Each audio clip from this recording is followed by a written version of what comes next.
If your air conditioning is blowing warm and maybe your dash is making a hissing sound, well, take a listen to this and I'm going to explain what's going on and we're going to fix it. And hopefully the phone will pick this up.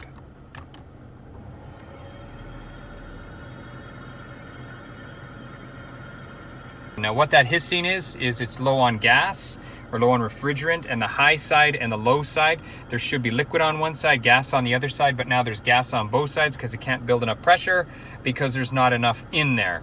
So it's low. Doesn't really matter what vehicle you have. If you have this issue, you can give it a top up. Now, when you hear it hissing like this, that means that the compressor's running, it's still circulating, because if the compressor wasn't running or you had other issues, you wouldn't even have this. So if you can hear it like this going and it's still warm and it's not getting cold, then you know you're just low and we can put a few ounces in. So my truck takes 1234YF. So I went out and got a can of the 1234YF replacement. Now it's important to note that this can is 6 ounces, but it's equivalent to 12 ounces. So this can is equivalent to putting in 340 grams of the 1234YF. Now the other thing, I'm gonna use this tool, and the problem with this tool is it's a 134A connector, and the 134A connector will not work on the new 1234YF connector. So I just ordered, to save some money so I didn't get a whole new connector thing like this, I just ordered an adapter. So what this piece is here is this is the same as a 134A connector, and then this will go on the low side of the truck here. So I can just snap this on just like that. So it's just an adapter there for my tool. Now, the nice thing about this adapter is you could even take this off, and if you wanted to use gauges with a Schrader type valve fitting, old school, you can do that too. But for our purposes, we're just gonna use this thing with the can. All right, so we're in the truck. I'm gonna start it up. And we'll be able to see the temperature in a second and the kilometers, which is an embarrassment for Toyota. There we go. It's not a lot, and there's the heat. So I put a thermometer in here too, so we're gonna see. It's actually over 100 now, but I just started the truck. All right, I'm underneath the truck right now, and I'm looking right here, and it says for the 1234YF, 510 grams is the max. This can is equivalent to, like we said earlier, 340 grams.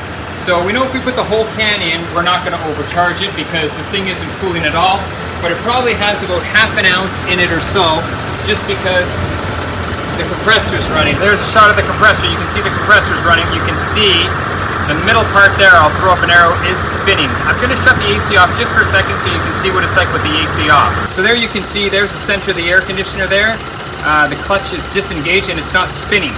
So if you go to turn your AC on and that thing does not turn, it might be two problems. You might actually have an electrical problem. You can have a problem with the clutch. There could be something else. You might not just be low on refrigerant. It could be a host of other issues. But if this thing turns on and it's spinning around and your AC is really warm like mine, then you're most likely low on Freon. Or not Freon, but refrigerant. Now if we're panning over, I'll just show you the port. It's actually quite easy to get to.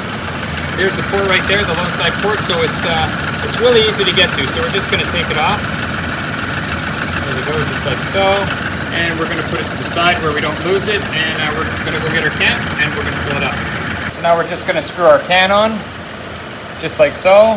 And we want to make sure our piercing needle's backed out too, because we don't want to pierce the can right away. So we just want to back this out. We're going to put our can on.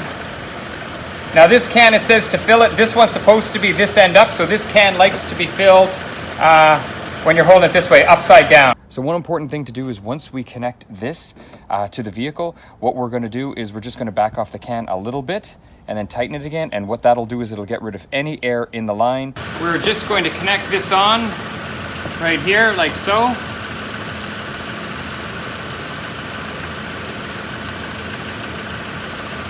And there you can see we have a little bit of pressure.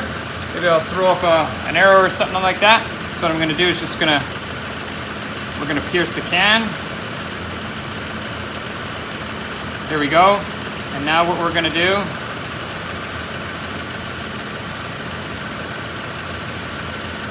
there we go, and I'm just filling it up. You can see here by just moving it a bit how much I can really adjust the pressure. I'm barely turning it. And you can see when I tip it over, that's when it goes up high like that. Just for a second, it's not going to hurt anything. You can see I'm actually pouring it. There's the gas part. The gas is coming out of the can, and then as soon as it hits liquid, you can see it goes up. There you go when I go to pour it. It'll come back down. Just like that.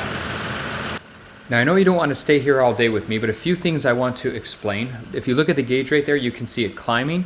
So it's climbing right up, and then it's going to go right back down. That's the compressor actually cycling on and off, which means the system is actually getting close to full because the compressor is not continuously running.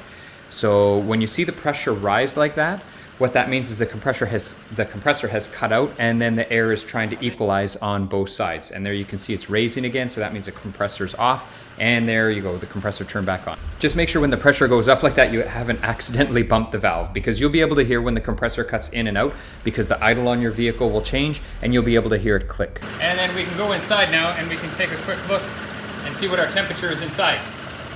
Okay, I'm back in the vehicle. Let's click this on. Just off for a bit. And there we go, much cooler. Still showing 92 there outside, and now what a difference. So the vents are much cooler than what they were before, so that's great. And there, I think this can's pretty much empty, and actually I can feel the can's quite hot. And I think now that's pretty much it. Yeah, there you go, I can undo this all the way. And that's it. So what I'm going to do is just might as well close off the can, I guess, and then I'll just pop this off right here. There we go, just like that. So now what we're going to do, we're just going to put this part back on right here, like so. Just a bit of a personal rant here before I conclude. I just want to say that, I'm kind of disappointed in Toyota. Normally they have really good products, and this vehicle, it's pretty much 4 years old. It has 36,000 kilometers on it, so that's roughly 23,000 miles. So not a lot, and I wouldn't expect the AC to fail in a vehicle that soon. So quite disappointed in Toyota for that. But anyway, that's the end of my rant. I just wanted to say that I expected more from Toyota. So that concludes this week's episode. As you saw, I used one can of this ultra cool replacement for the 1234YF.